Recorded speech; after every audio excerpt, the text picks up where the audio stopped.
with just the essays, you have to read the instructions and you have to follow the instructions. Those are the two things. Many people read, but they don't always follow. Okay? When it says fill out this box, it means fill it out. It doesn't mean write something in like see attached paper and then attach a 20-page resume when you could have just filled that same information out in a box about this big on the application. It's not fair to those people that read the applications to have to go through a 20-page resume and piece together what you wanted us to understand when you could have just filled in the box and helped us to help you, because we would have known what you're trying to get across on a standard format, which is helpful for you and for us simply because we see that box all the time. We don't always see your unique 20-page essay or 20-page resume. Okay? So fill out the box, and then guess what? You can attach your resume. That's fine. But just fill out the box first. So that way we can at least get what you want to get across on our paper. Okay? If you're going to fill applications out, fill them out in one way. Fill them out online if you can. But don't fill out an application by paper and then get an email from the school and start filling out another application, and then go to the common application and start filling out a whole nother application. Just use one type and be good with submitting just with that one type for every school or for that school specifically. Okay? Lots of schools have a common application. It's a corporation or a company that's created one application that a lot of schools will use. But not every school uses that. Some schools still use their own individual application. And it's important to know that when you start that process with the school, you continue with it. Okay? Otherwise, things get mixed up and things get messed up. Another thing is use the name that you applied for, use the name that you filled out on your examinations or tests, on the PSAT or your SAT. Use that name or the name that's going to show on your high school transcript.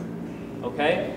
I had one student, he sent me emails under 5 different names. Peter Tron, Peter Not Tron, Nat Bing Tron, I believe, and a couple other ones. And I finally had to ask, I need to know your student ID number and your name and your address even, just to make sure I'm talking to the right student, because I've gotten multiple communications. They're all from you, but they're all with different names. And how did you apply? And we ended up having 4 different applications at different stages in the process when he was applying, because he submitted things at different times under different names, and every time we got something, we thought it was a new student. So it's important to be consistent.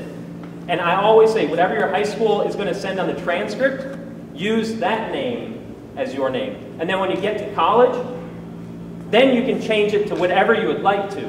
But when applying, be sure to use a consistent name. Okay?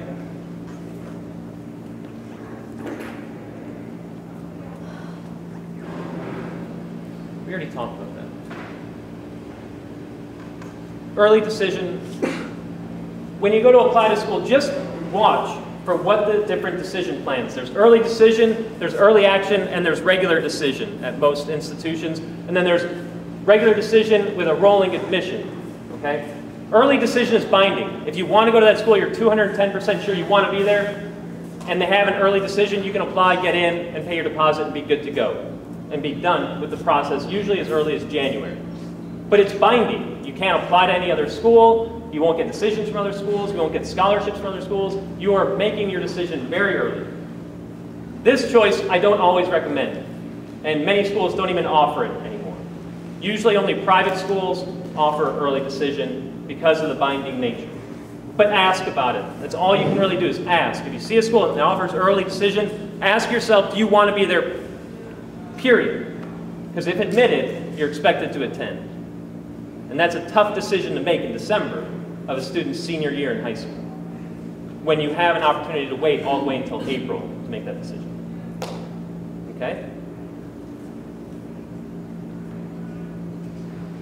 Early action is a great option because you can apply early, get in early, but you don't have to necessarily pay your deposit. Okay? So it's like early decision. You find out early, but without the restriction of having to attend. If a school offers early action, I always say try to go for it, because early action just, again, allows you to get an admission decision early, but again, there's no binding nature to it. You are not contracted to attend. You can wait until April usually to pay that deposit. Just these books, I would just write down the titles, and I would just recommend that you take an opportunity to go read them. They will explain the process much better than I can in 20 or 30 minutes. I can do programs for admission that last 2.5 hours with a conversation, question and answer. But these books do it much better than I could ever do it. This is Lauren Pope's The Colleges That Change Lives.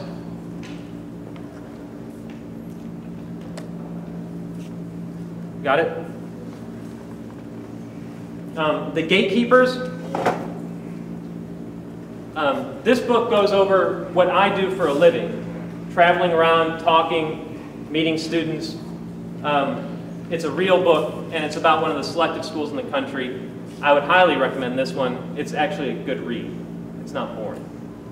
Like this one, which is Making the Most of College. It's a thesis, a dissertation, but it's been put into a book.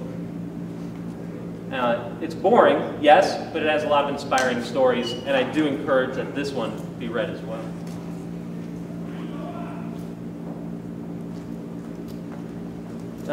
Just the college websites always have all the information you need, period. Emory.edu/admission. Georgia Tech/edu/admission, I'm sure, is their website as well. It's very easy to find all the information you need. Also go to Google or Bing, or whatever your search engine of choice is. My favorite thing is, not everybody's going to be a doctor or a lawyer. Always have a plan B. Okay? Many students come in. Everybody wants to go to Emory and be a doctor. That's what I've found out. Everybody wants to go to Emory and be a doctor. Sadly, not everybody becomes, and well, happily, not everybody becomes a doctor. Okay? But unfortunately, a lot of people come home with that perception. I'm going to be a doctor, that's it, period. But when you fail chemistry twice, that may say being a doctor may not be the best opportunity for you. Okay? So always try to think about something else. But always have those dreams and go for them. But when some people say put the brakes on it, you may want to listen from time to time. Okay? Okay, those on.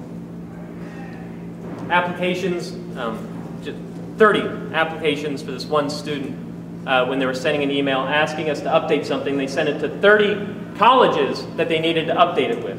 They didn't use the blind copy on the email, so I managed to see all the schools that they were applying to, which is okay. I don't hold it against them. I just find it quite humorous and true that students do apply to 30+ schools from time to time.